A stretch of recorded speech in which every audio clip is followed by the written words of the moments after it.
Hola a todos, mil disculpas por las fallas técnicas. Mi nombre es José Miguel Campi Portalupi.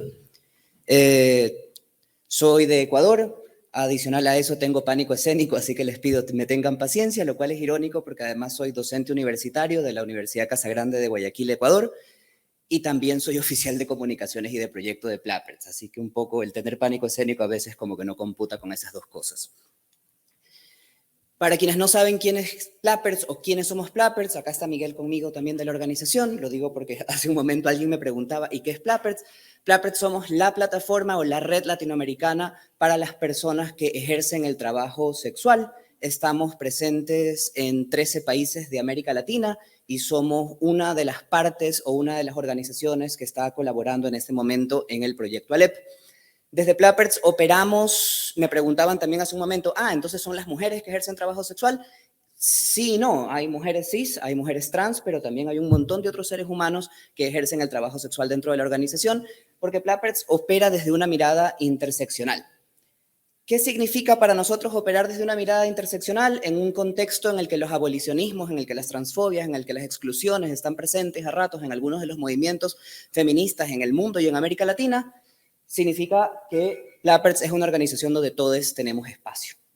Ese todos tenemos espacio para nosotros desde la organización a ratos implica que antes de comenzar a hacer cualquier cosa, antes de comenzar a hablar, antes de comenzar a pensar en proyectos, tomemos un paso atrás, hagamos una pausa y a veces operemos desde una matriz que puede en ocasiones verse como esta, una rueda de los privilegios, y nos detengamos a chequear todas las personas que trabajamos en la organización en qué posiciones de privilegio nos encontramos y en qué posiciones de opresión. Y que chequeemos en qué posiciones de privilegio nos encontramos y en qué posiciones de opresión, no en el afán de detenernos en la opresión, porque si nos detenemos en la opresión nos deprimimos, sino más bien de chequear aquellas posiciones de privilegio que tenemos y que pueden volverse puntos ciegos para generar empatía o para permitirnos conectar con otros y con sus realidades. En ese espacio, y solamente para poder arrancar,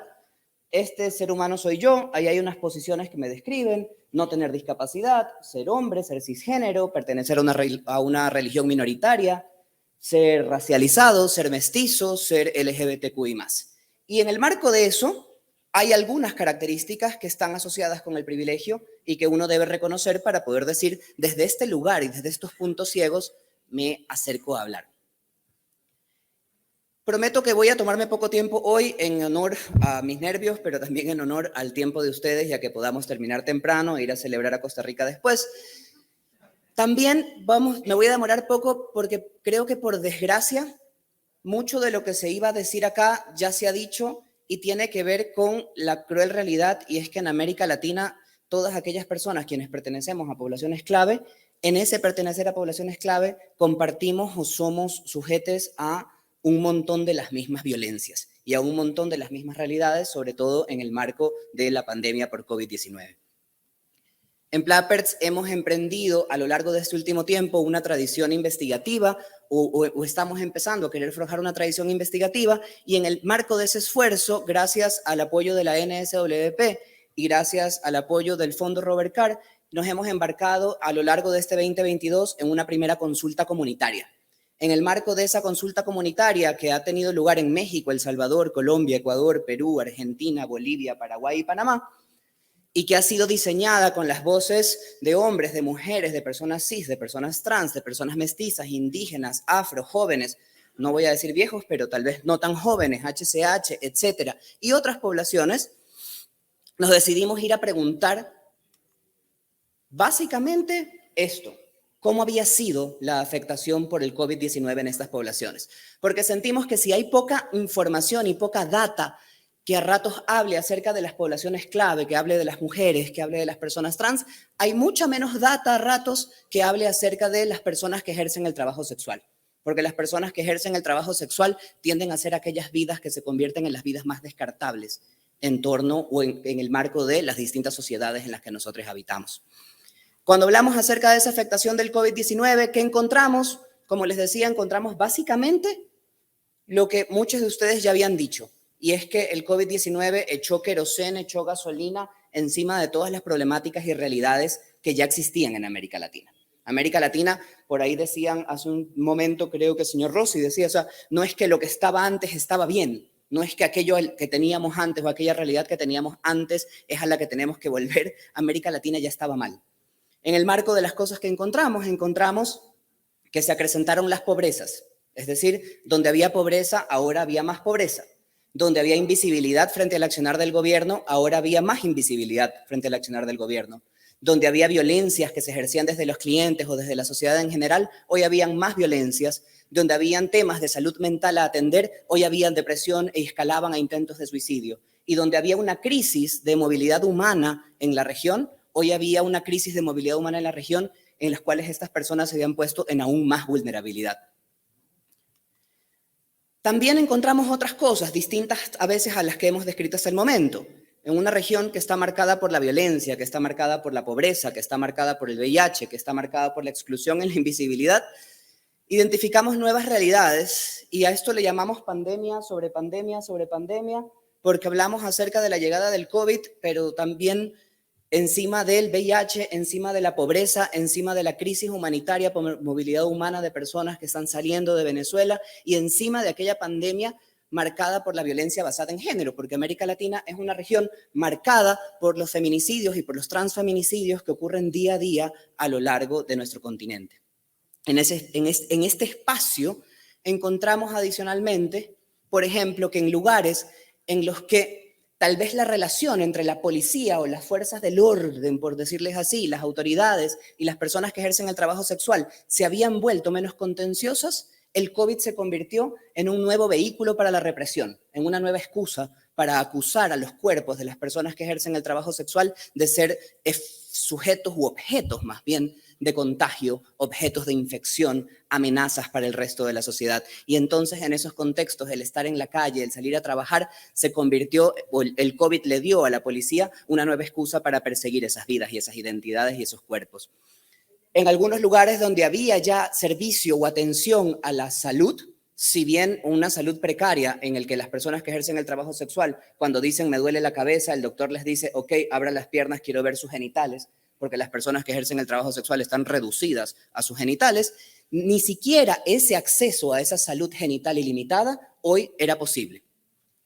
Un espacio en el que las personas que no trabajaban en calle y que sin embargo en calle tampoco podían trabajar, pero que estaban trabajando en otro tipo de lugares. El minuto en el que cerraron a consecuencia de la pandemia, empezaron a trabajar en casa y en casa sus arrendatarios les dijeron, ustedes ya no pueden seguir viviendo acá. Y entonces nos topamos con una población de personas que ejercen el trabajo sexual que de repente no tenían más donde vivir. Y en ese no tener más donde vivir, tuvieron que volver a ratos, en el caso de tener cómo hacerlo, a sus espacios familiares de los que salieron huyendo en muchos casos por situaciones de violencia, pero espacios familiares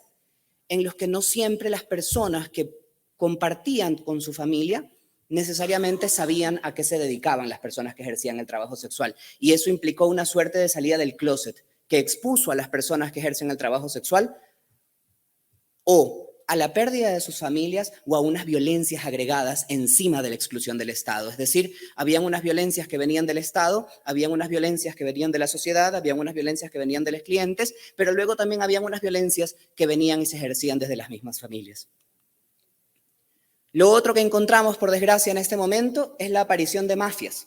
Mafias a lo largo de América Latina que precarizan aún más las condiciones de trabajo. Y no mafias que no necesariamente no estuvieran ahí antes, pero mafias que han cobrado poder. Mafias que hoy, por ejemplo, hacen que en el caso de un país como el mío, en Ecuador,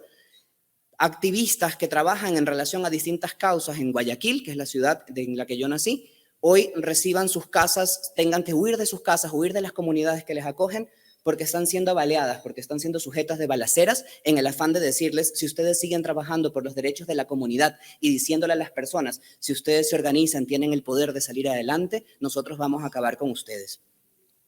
Lo otro que apareció es que,